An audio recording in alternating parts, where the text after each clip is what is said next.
Welcome to my studio of Introduction to Film and Video Editing Techniques. I'm going to be talking you through the basics of the editing process and the techniques, codes and conventions involved.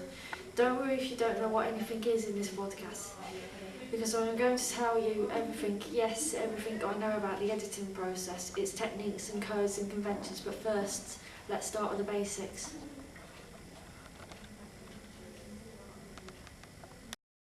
Let's start with shot types and camera angles used in making a production.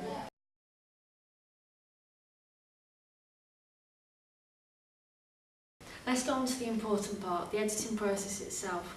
There are many stages to this process and it can take a long time to complete. First, the raw footage is logged and captured onto a program called Final Cut Pro and put it in bins, not trash bins if you're wondering, storage bins.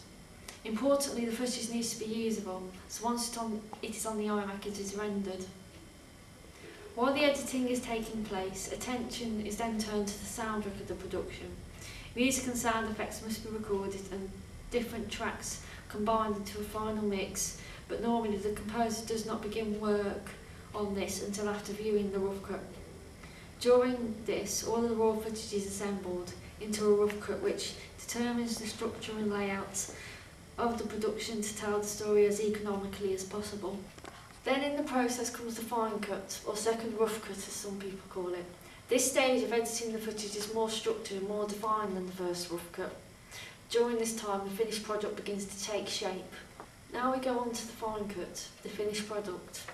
The production is trimmed down to the exact programme duration. The final graphics, mixes, effects and opening and closing credits are added, and all of the visual effects are added.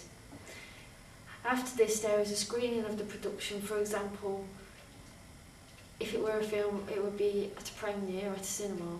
After this, the production is marketed and distributed.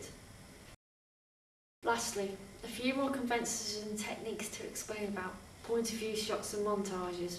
Firstly, I'll explain about another camera shot called a point of view shot. And when you see these on screen, you get the feel you're looking through a character's eye and that you're stepping into their shoes and you get a good feel of that character.